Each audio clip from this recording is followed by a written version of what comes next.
Hi, my name is Brian Mayhew, Park Ranger at Fort Scott National Historic Site.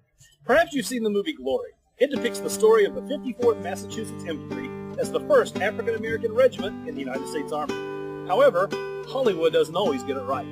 The 1st Kansas Colored Volunteer Infantry Regiment was mustered into the U.S. Army on January 13, 1863, right here in Fort Scott, Kansas, a whole 4.5 months before the 54th Massachusetts. Organized as a state unit 5 months prior, men of the 1st Kansas became the first African Americans in the U.S. Army to go into combat and give their lives in battle.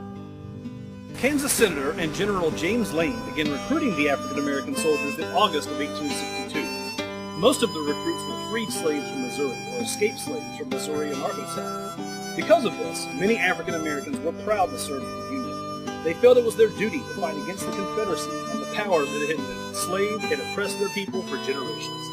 The arming of black troops was not popular in the North, however. Even President Lincoln was concerned the border states would secede if the Union allowed black troops in the Army. This did not stop General Lane from recruiting these men. The Fort Scott Bulletin reported on August 16, 1862, Colored regiments. General Lane is still going on with the work of organizing 2 colored regiments, notwithstanding the refusal of the president to accept black soldiers. Last Tuesday, about 50 recruits were raised here. The first battle in which African American soldiers served in combat took place at the Battle of Island Mound, Missouri, on October 29, 1862. 225 African American troops faced 500 Confederates. Although the 1st Kansas lost 10 men and 12 more were injured, they drove off the Confederates. While the engagement was not of great importance militarily, its historical and psychological importance should not be underestimated. The performance of the 1st Kansas helped encourage the enlistment of black troops and their eventual use as Union regulars. Guerrilla chieftain Bill Turman said of the soldiers that the black devils fought like tigers.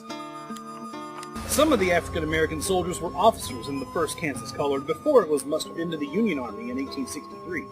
Captain William Matthews and Lieutenant Patrick Minor were 2 of these men. Both men were leaders in the Battle of Island Mound and well respected and liked by their troops and from fellow white officers. However, when the 1st Kansas was mustered into the Union Army at Fort Scott in 1863, these men could no longer serve as officers and had to enlist as privates. There were other problems that the soldiers of the 1st Kansas faced. White soldiers were not always fond of serving alongside of African Americans. Regiments were segregated and led by white officers. There was a significant discrepancy in pay as well. Black soldiers received $10 per month and had $3 deducted from their pay for clothing, while white soldiers of the same rank were given $13 per month and were given a $3.50 clothing allowance. Confederate troops were also harsh against African American soldiers as well as their white commanders. The Confederate Congress threatened to punish severely the officers of black troops. Soldiers captured from black units were given no quarter, meaning that they would not be held as prisoners of war but would be executed or returned to slavery. Kansas was just one of 163 African American units that served in the Union Army during the Civil War. The number of men serving in these units totaled approximately 185,000. Both free African Americans and runaway slaves joined the Army. African American units fought in every major campaign in 1864 and 1865 except Sherman's invasion of Georgia. African Americans made up approximately 10% of the Union Army and suffered high casualties. Nearly 1 in 3 African Americans that enrolled in the military lost their lives during the Civil War. Famed abolitionist Frederick Douglass is quoted as saying, "Once let the black man get upon his person the brass letters U.S. Let him get an eagle on his button and a musket on his shoulder and bullets in his pocket.